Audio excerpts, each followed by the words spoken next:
Isang mapagpalang umaga po sa ating lahat. Welcome po ulit sa ating Everyday God.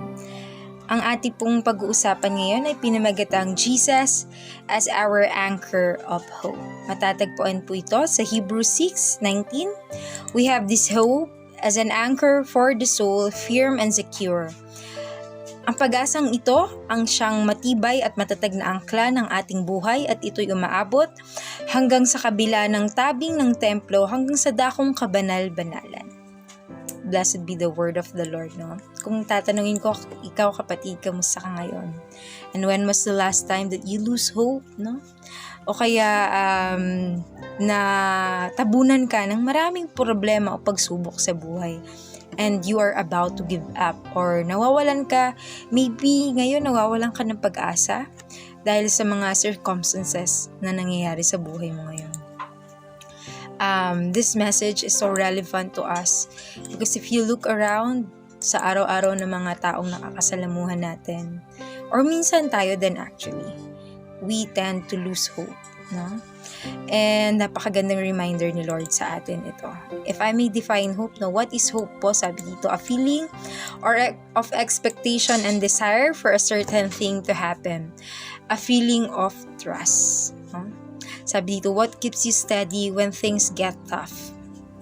Amidst the storms we face in life, no? Sa panahon po natin ngayon, ang dami pong rason para tayo mawalan ng pag-asa talaga. Mahirap na po ang buhay ngayon at sa araw-araw ay napakarami pong pagsupok.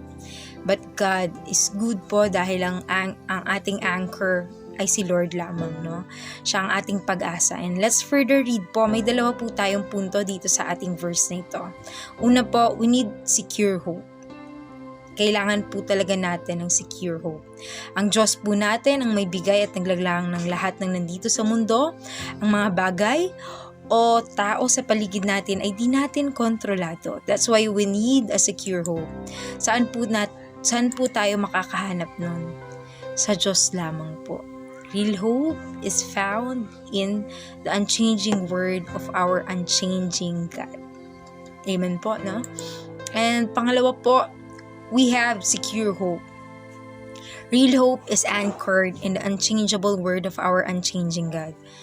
That you may struggle with putting your hope in the things of earth and temporarily stop so much that you could have a really, really good bad day, a good season, then 2 days later po, 2 weeks later, you really have a bad day or a really bad season.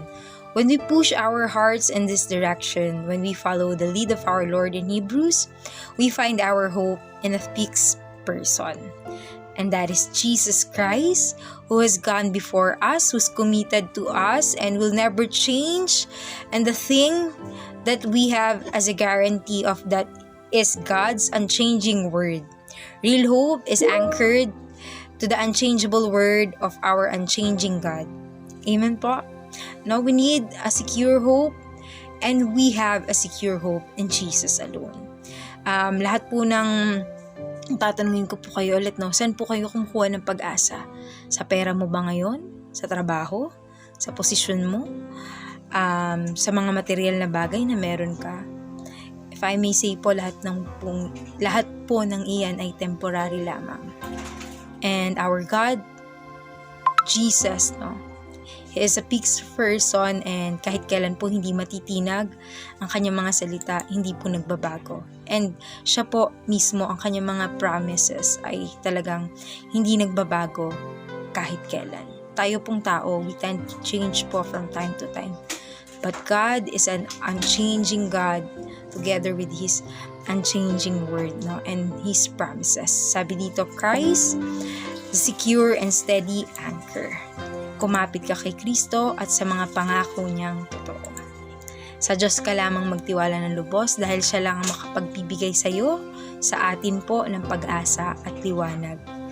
At kung ano man yung pinagdadaanan mo ngayon, kapatid, kaya mo yan. See you po ulit sa ating Everyday God tomorrow. Ulitin ko lang po, Jesus is our anchor of hope. Thank you po.